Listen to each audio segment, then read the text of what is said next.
It's the month of February in the year 2014, and this audio is being recorded in Tyler, Texas, USA. Let me begin by telling you something about me. I was born in 1958 in Canada, in a province called Saskatchewan in the Canadian prairies. My father was in the Canadian military, and we traveled frequently from place to place in Canada throughout my childhood and adolescent years. I graduated from high school in British Columbia and left there in 1976 to attend the University of Waterloo and the University of Toronto in Ontario. I married my wife Evelyn in 1982, and we have had 5 children together since our marriage. I obtained a degree in engineering from the University of Toronto in the spring of 1983. After graduating from college, I worked in Calgary in Canada's western province of Alberta. In 1988, I left for London, England, and earned a doctorate degree in engineering from the University of London in 1991. I studied at the Imperial College of Science, Technology, and Medicine. My area of study was fluid mechanics. I left Canada in 2001, and I now live in Texas. I'm a citizen of the United States. I love Texas, and I have a great affection for Texans. I work in the energy industry at the present time. But of primary importance to my life is to record what I am about to present to you. This work is more important to me than anything else that I do. I have titled this video, Interpretation of the Bible. Your version of the Bible is probably a translation of the original languages it was written in into the language you speak and read. If you're watching this video, that language is probably English. The interpretation of the Bible begins by interpreting the first 6 books of the Bible. They are Genesis, Exodus, Leviticus, Numbers, Deuteronomy, and Joshua. The first 5 books are sometimes referred to as the Pentateuch. Central to the interpretation of the Pentateuch is the building called the tabernacle. It consists of many parts that are described in great detail. To illustrate my point, this is a picture of an automobile. Let's imagine you've never seen one before. You see all of the parts on the outside and wonder what they might be for. Someone tells you that the 4 round rubber parts are there to lift the car off the ground. The rubber parts have air in them, and when the air is drained from them, the rubber parts deflate and lower the car to the ground. So this interpretation makes sense if you don't know anything else about the car. In other words, you don't understand how all the other parts work. But if you have a comprehensive understanding of all of the parts and their functions, you'll immediately realize that these parts, called tires, have a different role than lifting the car off the ground. The interpretation of the first 6 books of the Bible is like understanding how an automobile works. If someone, anyone, cannot supply you with a comprehensive explanation of what the form and function of the Pentateuch is, then I wouldn't believe anything they say. It's a truth detector. It's not your responsibility to be able to interpret the Bible. It is your responsibility to make sure that whoever claims to understand the Bible can demonstrate to you that they have a comprehensive understanding of all aspects of the Pentateuch. In particular, ask them to explain all of the parts of the Pentateuch and what their function is. Nothing in the Bible can be understood without this comprehensive understanding. The Psalms, the prophets, and especially all of the New Testament cannot be understood without understanding completely the Bible's first 6 books. To help you out with what I mean by comprehensive analyses, let me show you what I mean. This is an illustration of an object that was in a place called in Hebrew the Mikdash. it's actually made of two separate parts. The main part is called a lampstand, or in Hebrew, menorah. The other parts are individual lamps that were removable. They held olive oil that was lit by a priest. The lamps in the menorah have form and function. But what are they, and what do they mean? Here are a series of questions you might ask someone who claims to understand the teachings of the Pentateuch. Why does the menorah sit on dirt? Why is it made of gold? Why are there 6 branches from the central stalk? Why is it made like a plant? Why is it measured by weight? Why is its function to light the bread table towards the north?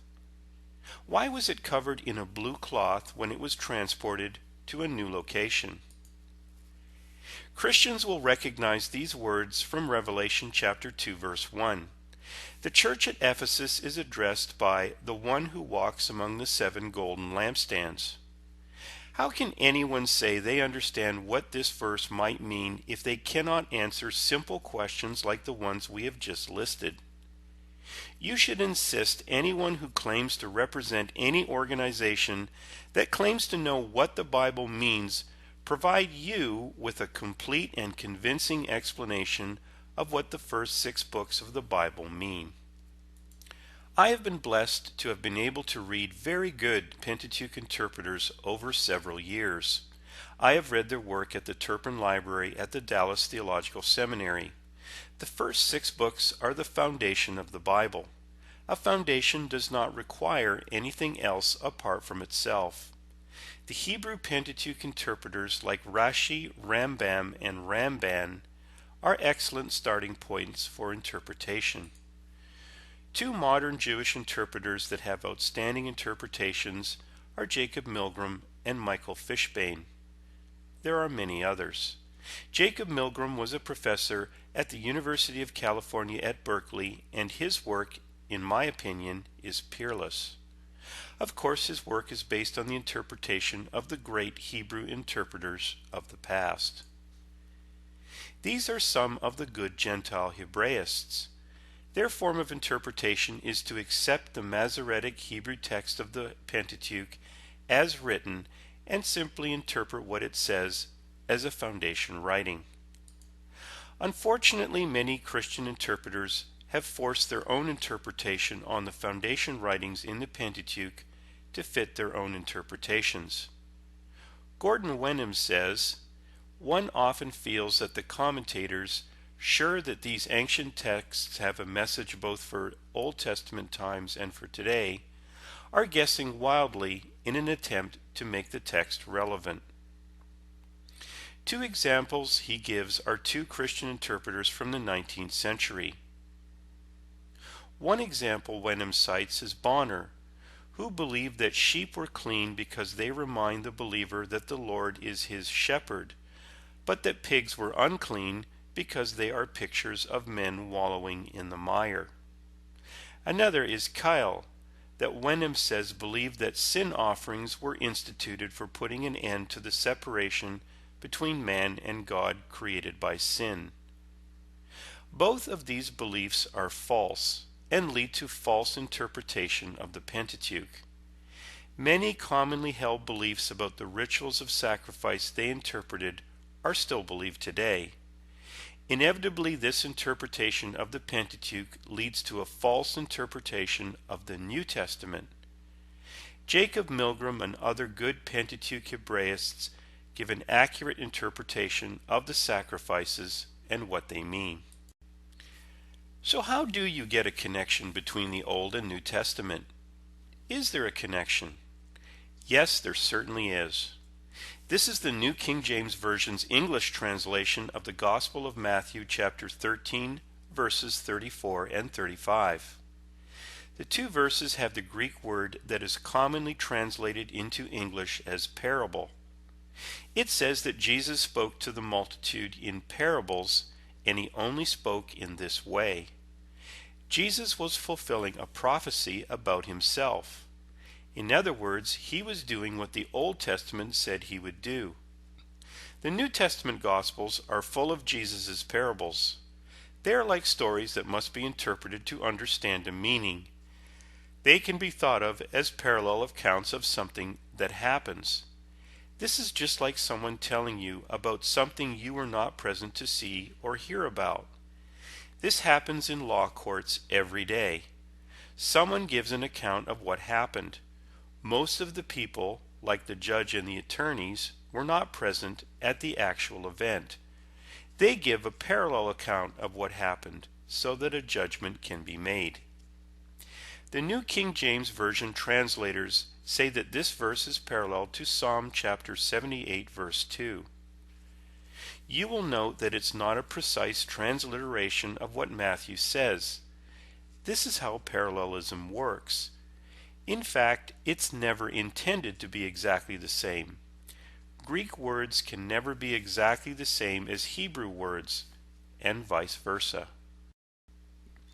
This is the definition of the word for parable used in Psalms chapter 78, verse 2, by German Wilhelm Gesenius. It's a masculine noun that is pronounced in Hebrew, mashal. Notice how Gesenius makes this word the same as the Greek word parabole. This is the Greek word parable we just looked at in Matthew chapter 13 verses 34 and 35. The key point is that this word means similitude. That is what parallel is. Sometimes similitude is exactly the same, but usually it means that it's like looking in a mirror. The mirror makes things closest look close and things further away look far away. It distorts somewhat so that we understand what we are looking at is a parallel version of what is being reflected. A court rendition of an event is a similitude of the event.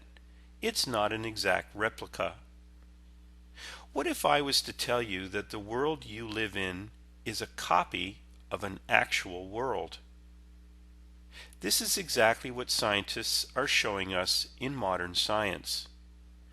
The Bible is a book of similitudes that describe the relationship between the actual cosmos and the model or similitude cosmos you experience every day of your life. You might be saying, "What? Are you telling me that my life is not real?"